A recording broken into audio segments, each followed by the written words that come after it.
What are the benefits for Bulgaria to become part of the Eurozone? Do you think that currency board is the better version for our economy?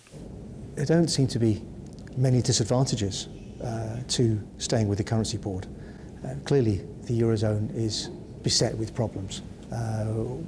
It's admitted by all the leaders of the Eurozone, particularly the German finance minister, Mr. Schäuble, has pointed out in a major article very recently that the structure of the Eurozone is riddled with problems. Clearly, there are solutions to those problems, and when they're sorted out, maybe that's the time for Bulgaria to consider changing its status. Which are the positive and the negative points of the Eurozone? Yeah, these kinds of debates can easily become very factionalized. You know, temperatures soar as people get very exercised about ideological positions. Should we be in the Eurozone or out of the Eurozone? But there are subtle questions of definition here as well. Everybody wants Europe to have a basic flourishing economy, but clearly right now that is not the position. I think it's like thinking about your own family or your own company is the way to think about your own nation. Does Bulgaria want to continue to be an independent sovereign state? There's no real suggestion amongst many European nations, with one or two exceptions, that they want to give up sovereignty.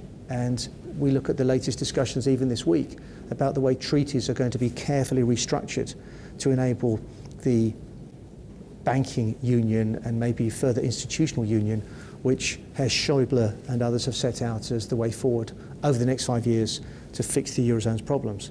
As I say, that may happen, that may not happen.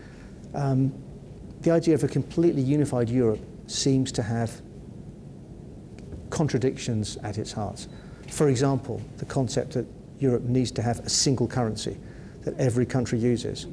Well, right now, that has ended. Cyprus has a different currency from every other country in the Eurozone. When one country has currency controls in place, when there is no free movement of money in and out of that country, then there is a different exchange rate at which you can sell a Cypriot euro from the rate at which you can sell a non-Cypriot euro. So these conflicts and contradictions have to be resolved for that question to be easily answered. A second point, of course, is the issue of currency choice itself. Again, this subject provokes tremendous debate, even amongst people who appear to be ideologically closely committed. You'll find the free market enthusiasts and the libertarians taking the opportunity to talk about a return to the gold standard. I myself have spoken at many media events about how we have a 5,000-year history of gold as a money basis, 42 years now of uncontrolled government paper money. You know, hasn't worked that well, so maybe we should be thinking about return to gold, and I think I'm ideologically in that camp. But would you, if you were elected finance minister of Bulgaria today, think, right, let's get out of the Eurozone and let's have our currency board link Bulgaria to gold? I'm not sure that you would do it today, tomorrow, because I don't think you can go from chaos to heaven in 24 hours. We cannot possibly have all the information to hand that all the wonderful academics here in these universities do. So we're keen to form alliances and just encourage intelligent media such as yourselves to really focus hard on the edicts, the emissions, and the statements and policy statements going forward. Because when policy statements are confused, then if you act upon them, you'll make mistakes. One obvious example is austerity. Austerity has become the buzzword. It's been on the front of every politician's notes for the last 2 or 3 years, but the word has constantly been redefined. For the last 12 months, it was used by countries like Italy to justify raising taxes rather than cutting spending. The project Bank Union is a main topic right now in EU. What will be the effect for our banking system if we join this union? Because we know that we can do it without being in Eurozone. Yeah, of course.